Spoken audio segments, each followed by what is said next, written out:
Good morning, ladies and gentlemen. Welcome to Part Time. My name is Terry Toot, and today's show will be called Have Trust in Ram. You're probably saying, is this guy some kind of savant or crazy person? No, I'm not. So today we're going to talk about the future of memory for computers and our other electronic devices that require memory. Because what is memory? Random access memory. So there's all different kinds of memory out there I've talked about before, but we're going to go to a little bit more of a broader spectrum of the different types of RAM and what the future holds for with AI, Chat GPT under the surface. We're going to need more RAM, but what specific kind of RAM do you need? Okay, so we're going to talk about that. Major slate of college football. You thought last week was a lot of fun. This week we have a lot more. You named it to me. Alabama's playing at Noon against Michigan. Missouri. And then we have Michigan playing USC. It's a whole slate. Oregon versus Indiana. This is a game that's kind of who would have thunk it, okay? It's gonna be a good game. So I'm gonna try and watch that today. And what else we got going on? Yeah, we got a nasty nor'easter coming up the East Coast. So I'll come back and talk about that because that's really, really important to talk about. But on that note, ladies and gentlemen, let's have a great show. What we're going to do, we're going to live that funk.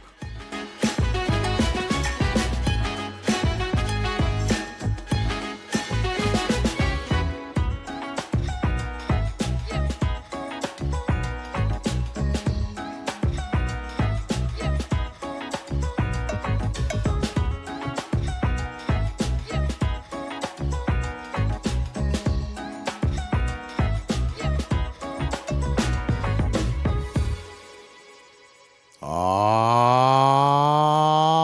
right, ladies and gentlemen. Once again, my name is Terry Toot, and today's show, and this is Bite Time, excuse me. And today's show will be called Have Trust in Ram. But before we go any further, I want to send a sympathy to a friend of mine I went to high school with. His name was Bill Roberts. Um, Coolest cat you could ever think about. Compassion, and back in the day was weekends, sit around drinking a couple beers and stuff like that. But he was a good guy, and he lost his life on the 8th of October. So I just want to send my condolences to his family, to everybody else in the Roberts family, and my deepest sympathy because Bill's a good guy, cool cat to be with, and like I said, we drink a few beers on the weekends, and couldn't ask for better human beings. And last time I talked to him was on Facebook. That was about 6 years ago, and we talked, and it was good to talk to him on Facebook, and he sounded like he was in good spirits. But God bless him, his family, and Bill. You're always cool with me. Appreciate your friendship, and God bless. All right, so let's keep moving. And let's see what we got on the agenda. First and foremost, we have some major. Oh, congratulations to the Las Vegas Aces, ladies and gentlemen. See about Vegas is a popular place to get sports going. Let's give them a round of applause.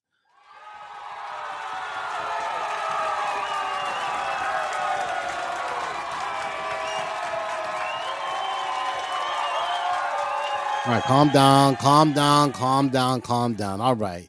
They won the WNBA championship for the third time, ladies and gentlemen. That's unprecedented. And they were losing some games during the season. I think at one time they had lost like 5, 6, 7 games in a row. They lost. And then all of a sudden they got their stuff together and they put it together and they won the title again. Oops, sorry. Sorry about that. But they put this stuff together. They got this stuff together and they won the title. Asia Wilson won the MVP again. And for a 6'7" girl that's really doing a thing, um, you can't go wrong. That's something. So you know what? Let's give them another cheer. Another cheer to them.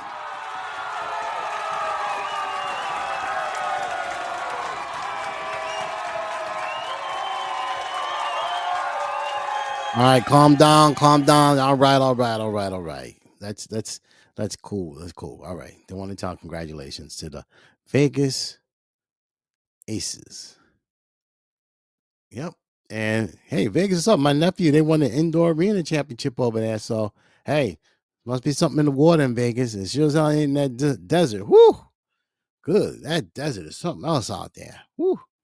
But anyway, what else we got going? We got major slate of college football today. Like I was saying earlier in the intro, we got Alabama playing at noon against Missouri. Uh Last night Rutgers played was out west in Seattle. They got beat 38 to 19. Um that's to be expected. Ohio State at Illinois. That's gonna be a good game. I think that's gonna be a really good game. That's a noon game. The Alabama Missouri game is a noon game. Pittsburgh at Florida State. That's a noon game. UCLA at Michigan State, 12 o'clock. Oklahoma, Texas, a 3:30 game. The game I'm intrigued about is Indiana versus Oregon. Indiana again, that coach must be something. He coached out in Virginia, and they went to the uh, FBS Bowl. They lost. Um, Madison, James Madison. That's where he coached at. Cincinnati.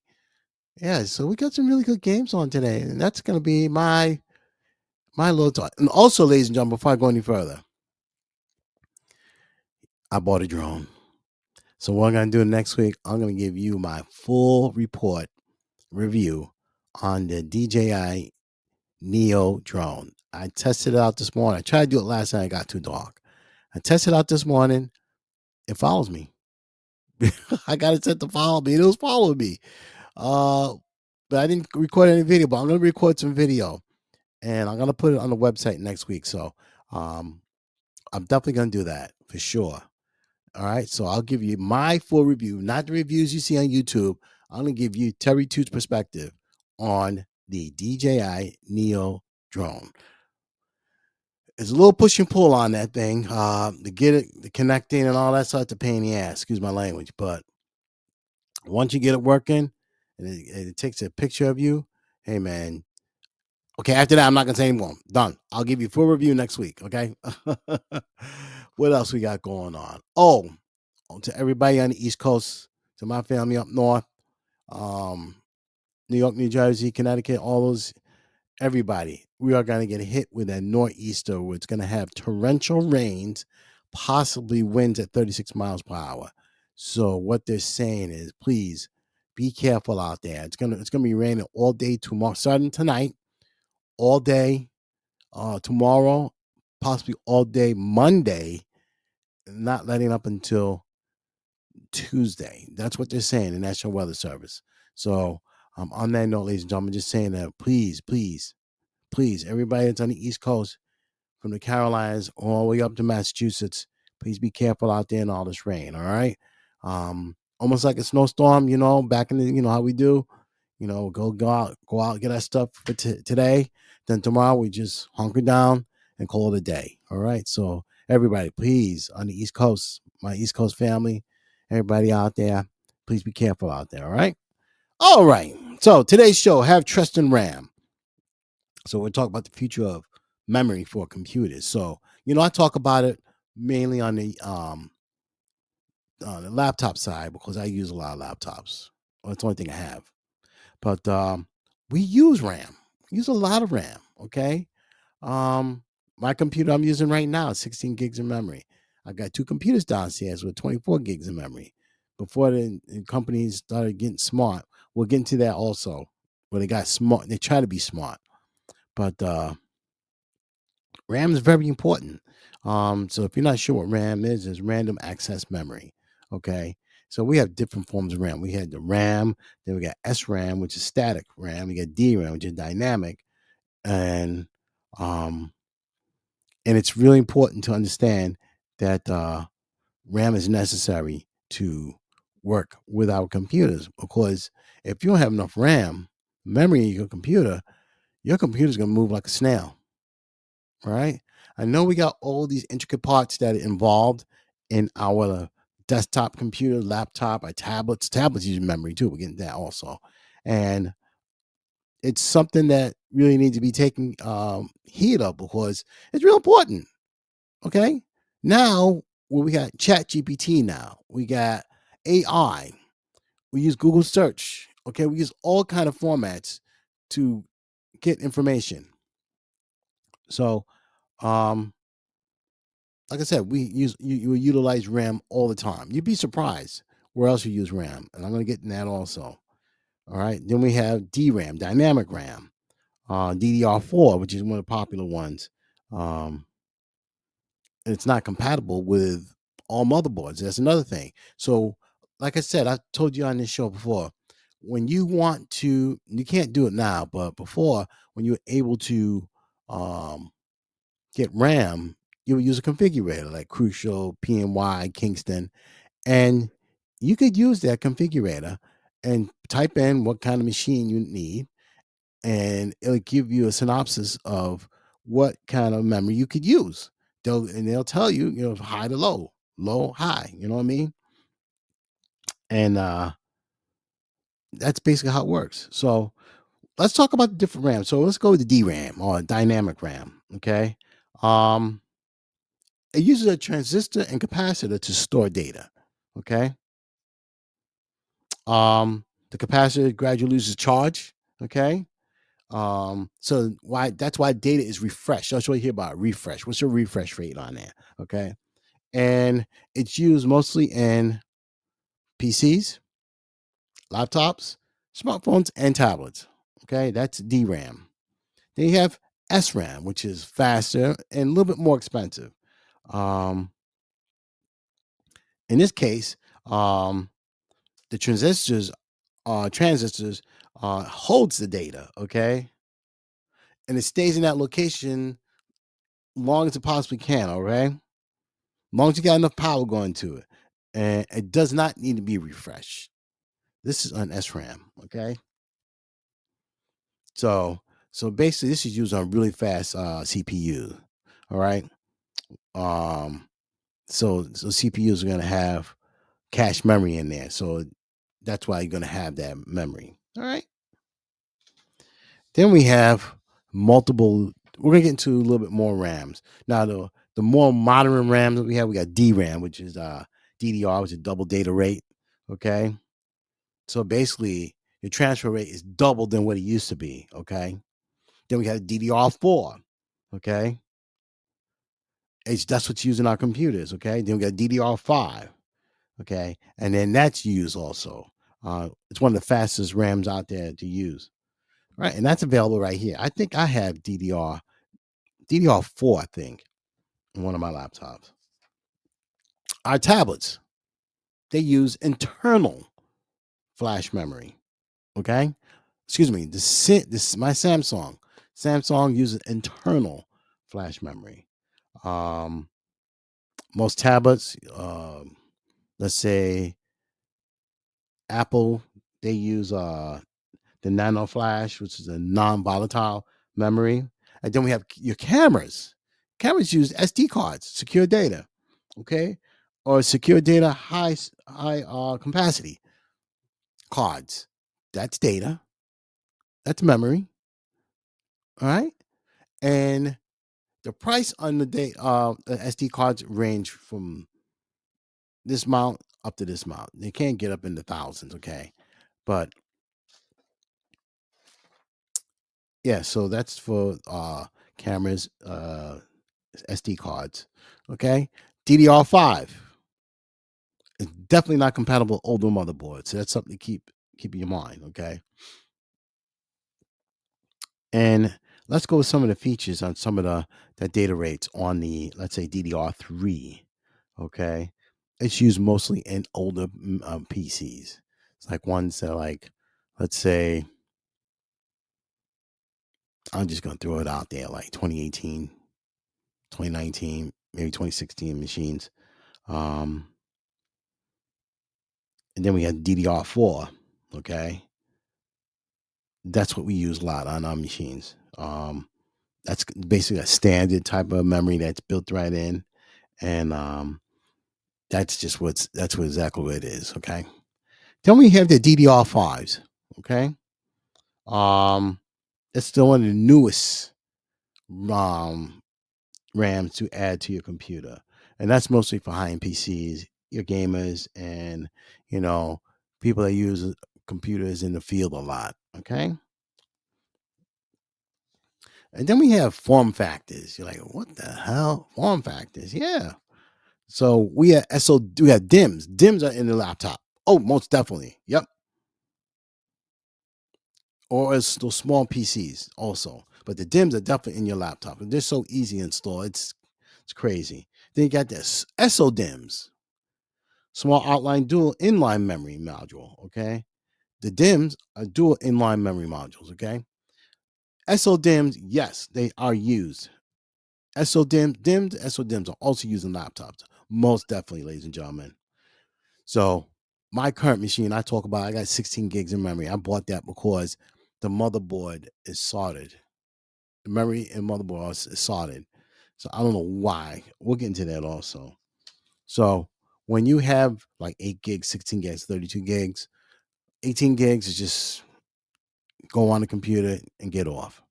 16 gigs for me using my laptop for doing a podcast, um, multitasking, gaming, photo editing. All right. 32 gigs, you are really using crunching numbers, spreadsheets, um, you name it, gaming, video editing, um, running like many, say you're doing virtual machines. You definitely need 32 gigs of RAM to do that. Okay. So that's something to think about, you guys, you young men and ladies that are out there, you future engineers and scientists. All right. Okay. Something we'll talk about in my intro. Switches and routers use RAM. Don't just think that you plug them up to a Cat 5, Cat 6 cable and hook them up to in your room and you run it. No, they also are running memory on these switches and routers. Okay. Flash memory. All right. You have an NVRAM, TCAM RAM, or CAM RAM. Um, those are used for the MAC routing tables. Okay. So that's real important. Also, know that Cisco, Juniper, they all have RAM in all their routers and switches. Also, okay, um, they definitely need that memory. Okay,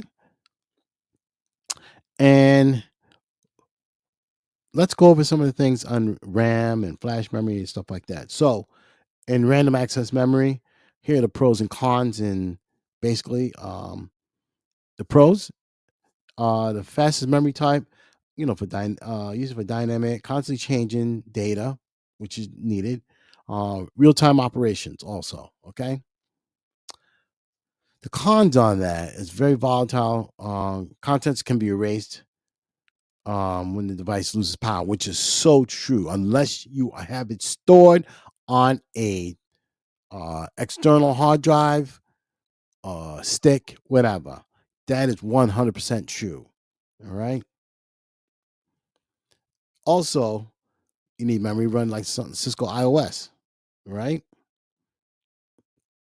You know, configurations, routing tables, and then packet buffering. You need that also. Okay.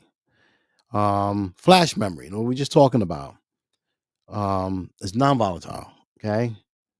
So it basically retains information when the power goes off. So you're good. Only thing is, it's slow as hell. Plain simple. Right.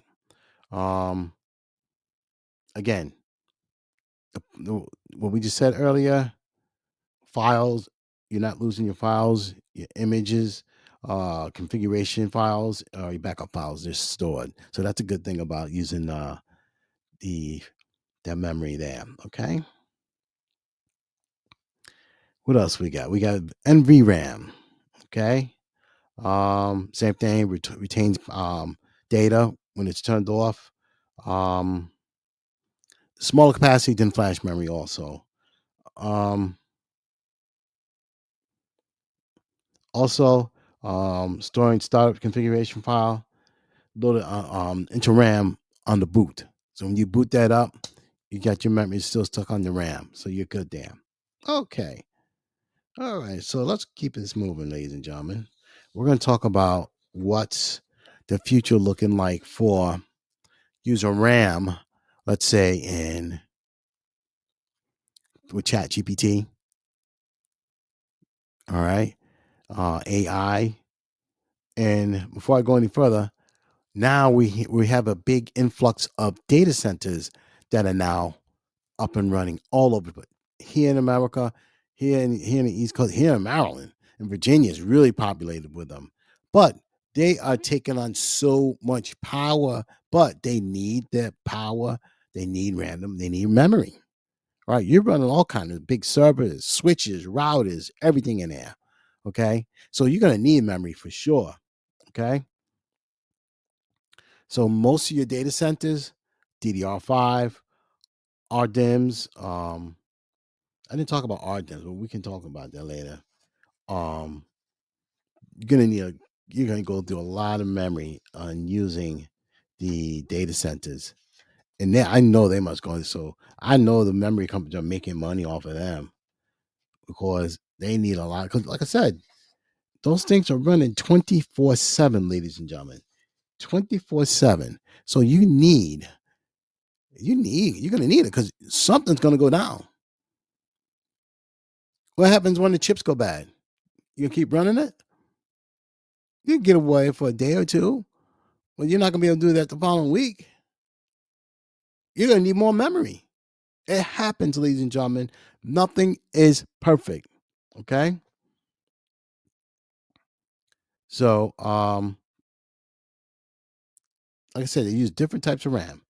Like I said, they got HBM, CXL, and CXL it seems to be the memory used in a lot of data centers.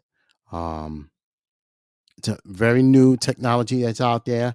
Um, memory expansion, flexibility, and capability. So that's the whole purpose of memory like that. Okay.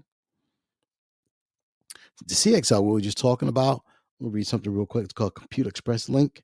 This is a standard that allows for memory to be disaggregated, okay, from the processor, enabling new ways to expand memory capacity and bandwidth for demanding workloads. This is really so. Say for instance, you got an aggregate switch, and you're pushing, let's say, a 40 meg switch or a 100 meg switch, and you only had the capacity to route that switch to certain locations. Here, disaggregate. You don't need like a timing, like I was describing on using an aggregate. Okay. In this case, um, it's definitely enabling you to expand the memory. And not only that, you're also the bandwidth. So you have the capabilities. So the aggregate switch is pointing towards one way, but here you're using that to expand more memory, okay? And you're using bandwidth, but it's not that much, okay? When you have an aggregate, you are using a lot of bandwidth. Here you're using memory capacity and bandwidth, but not on that one aggregate switch, okay? So that's really good. That is really good, okay? Um, they're also using low power DDR memory out there too. Anybody out there want to come on? You're more than welcome. Come on the show, ladies and gentlemen. You're welcome. I won't bite.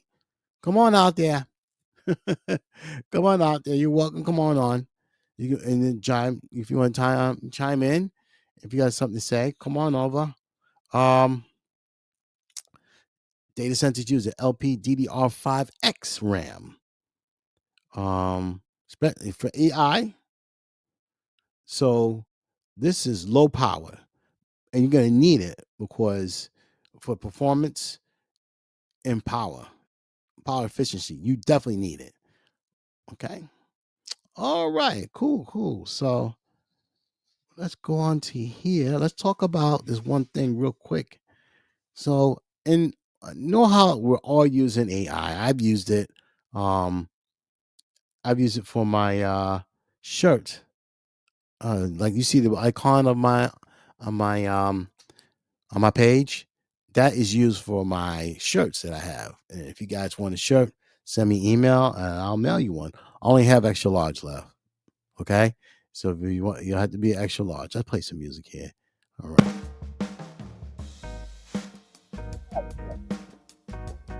AI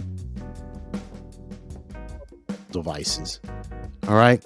Uh, so because you're utilizing AI now, let's bring that down. So we're using AI now, so we're gonna need more data. I mean, more RAM. Okay. So this is a RAM that came out back in July. This is called the low power double data rate, or LPDDR6. This is for your AI laptops, okay, mobile devices, and already embedded systems. Okay, more data rate, it works right, and better efficiency, and it's better than LPDDR5. Okay. Then we have another one called LP CAM2. This is a low power compression attached memory module. Okay.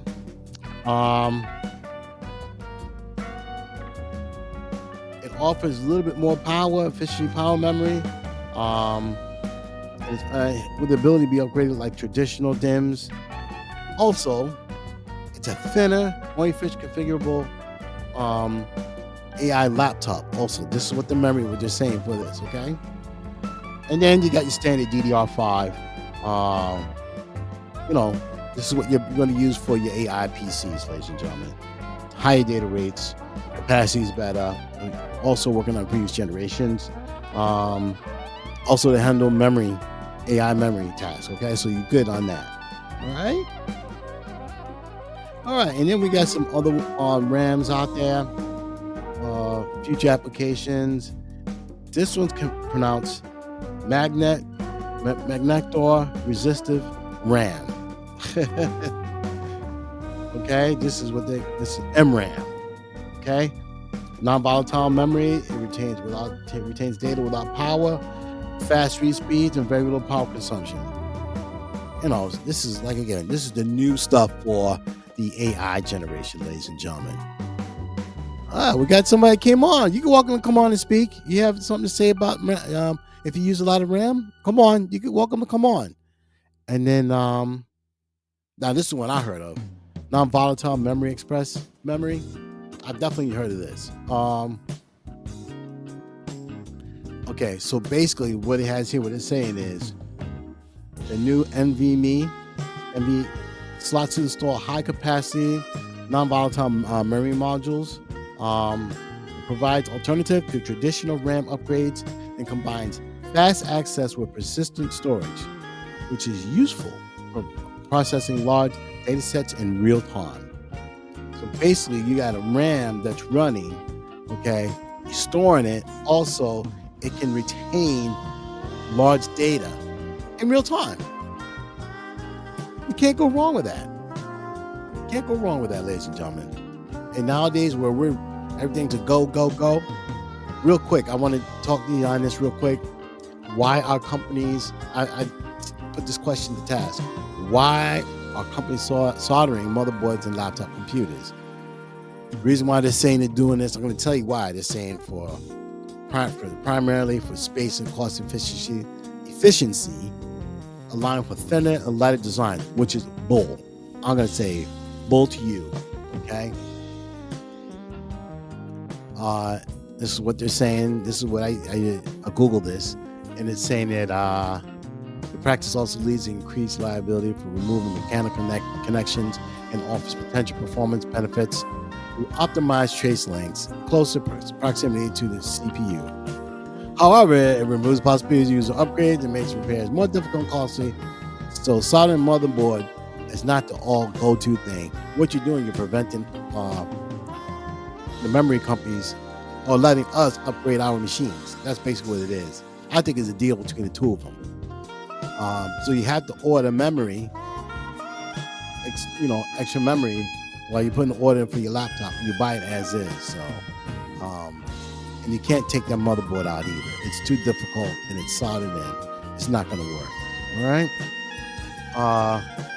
Yeah, so that's the thing about the soldered motherboard. So, all right, ladies and gentlemen, I hope you enjoyed the show today. And whoever it is on the other end, you're more than welcome to come on and speak. All right, this is lighter than air, ladies and gentlemen. We're going to end the show. I just want to say thank you all for coming on and listening. I appreciate all your support. Once again, everybody in the East Coast, please be careful out here this weekend. It's going to rain. And if you're off on Monday like me, relax, chill out, stay in. It's not worth it, ladies and gentlemen. So on that note, I'm going to say goodbye. Good luck. Be well. Stay safe, my friends on the East Coast. I love you all. Take care and be well.